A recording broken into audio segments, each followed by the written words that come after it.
All right, YouTube, it's Friday, the 22nd. I got 39 days left in my Calendar Club 365 challenge. I already got my miles in today. It is 8:45 p.m. I'm going to go out and grab some beers, have a casual night out, and I split up the runs between two 11-mile runs today because, as you know, it's the 22nd. I run 22 miles.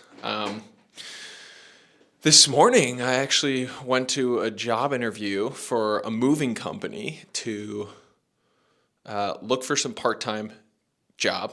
I'm not opposed to work. That's the thing. I'm not opposed to it. The only thing about working was having to spend time outside of work thinking about work. That was the type of job that I needed to get out of. But with manual labor work, I can just clock in, do the work, make money, clock out, spend all that other time outside of work, focus on building out YouTube, building out running projects, creativity, and letting that flow through there.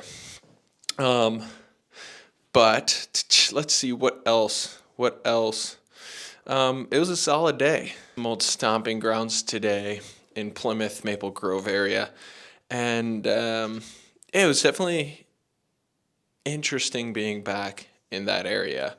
Part of the reason that I enjoy the Duluth run that Kellen and I do every year is because each year we run 160 miles over the course of 3 days from Duluth, Minnesota back to the Twin Cities. And this summer will be our third year doing it. It'll be my fourth time doing that run. And each time is different because even though the run is the same, you're going back into that run a completely different person. And you have a year's worth of perspective and life and all of that you process and think about throughout that run. So going back to a place I hadn't run in 2-3 years, and then just thinking about all the stuff and life that's happened since that time when I was there every day running, felt good. And so don't be afraid of the past. If you've got old stomping grounds, just go back to them. Go check them out. Maybe you'll learn something new about yourself, and you'll learn that you've actually grown a tremendous amount from a different chapter in your life. And maybe this is the point where you can start to pull the learnings that you need for this chapter that you're in from that time. So I'll leave you with that, and I'll see you outside.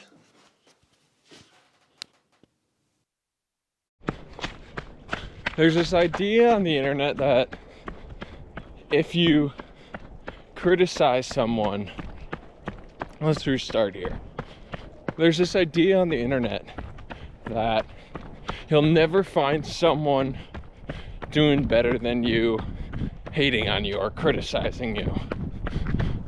And although I find there's truth to that, to take that wholesale and say that any sort of criticism means that you're wrong for doing it, or that you're just a lower person than the person you're criticizing, is just inaccurate. Someone commented on my post from a while back. It was, a week or two ago at this point, but he said that Harvey Lewis never criticizes anybody. He just breaks boundaries and carries on with his own business. And although I admire Harvey, I aspire to be more like him in the running world, and I see his character as someone who's humble, kind, and modest, which can be adversary to my personality, right? I'm a little bit more of a type of guy. But just because Harvey doesn't speak out against someone who is acting disingenuously, one, doesn't mean that he doesn't believe that he doesn't hold criticism. That's one.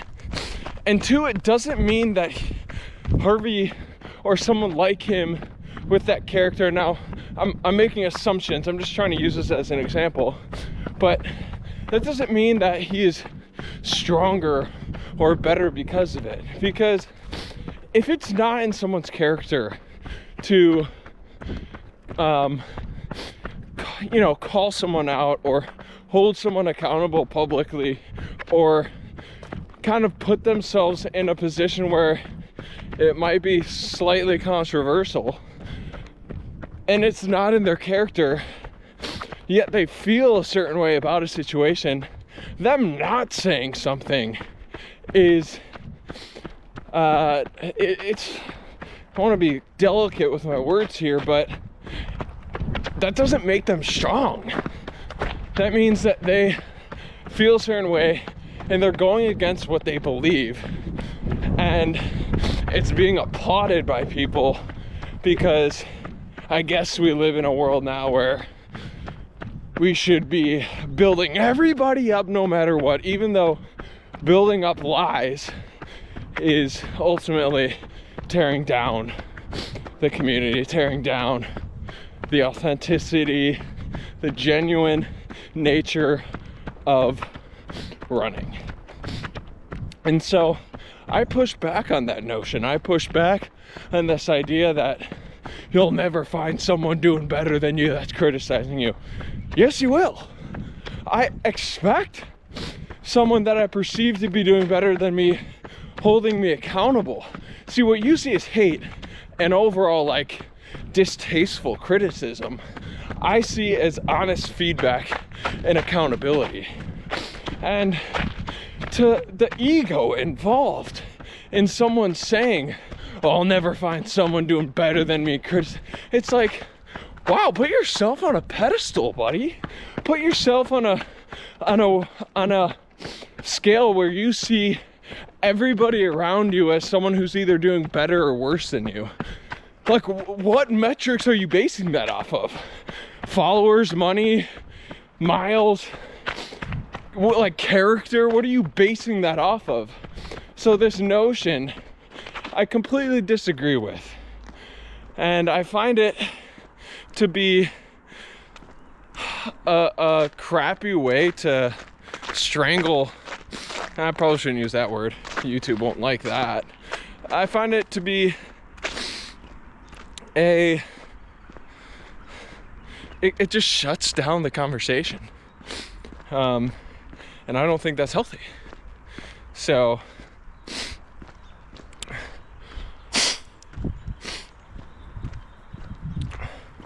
where I find that to be true is when it's coming from a place of envy.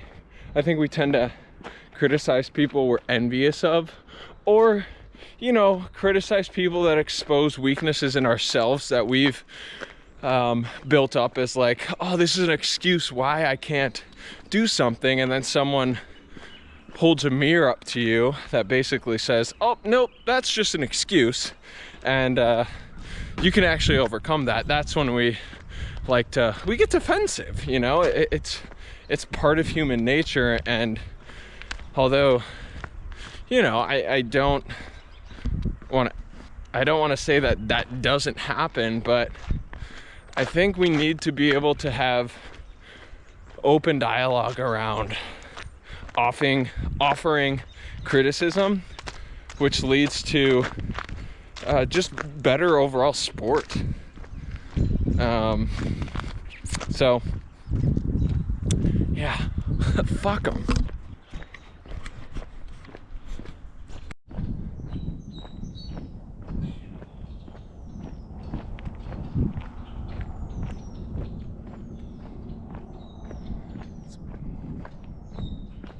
Tree full of birds over there.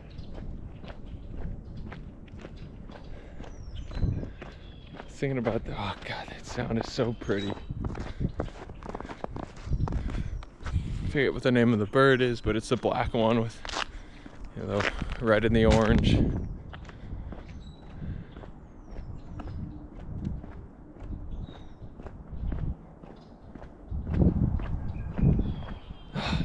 great. You know, I was reminded today on this run, so I'm in Maple Grove on the Medicine Lake Trail. Some old stomping grounds for me. I used to run these trails a lot. It really is magnificent on these trails. And the whole time I'm on this trail, mind you, it's 11 miles. It's a loop. And it goes through much of nature. It really does. But the whole time I can hear the highway. The whole time I can hear the buzz of the highway. And being up in Ely, when I would come to a stop, I would hear the birds. And every once in a while there would be this just stop, and I'd hear nothing. I'd hear only my breath. And then when I'd hold my breath, all I'd hear is my heartbeat. And I'm 30 minutes outside of the cities right now. And all I hear is the highway. And in a place like this, to still not be able to drop in to just being with me, just being with my thoughts, to me is frightening. And when I think I'm doing inner work, or when I think I am spending time alone, much needed time alone, I know I need it for myself, and I would dare to say that humans need it to process. I can never get there. We can never get there if all I hear is the hissing, humming of a highway. You know, when you go to those places, if you still hear the buzz of the world. I don't know the answer to that. I think trips up to Ely are going to become a much more frequent thing.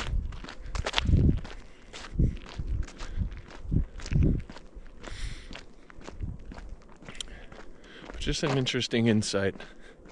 After being here and not being here for several years, and just being reminded of, I didn't realize that you could hear the highway for this entire trail. It's quite sad.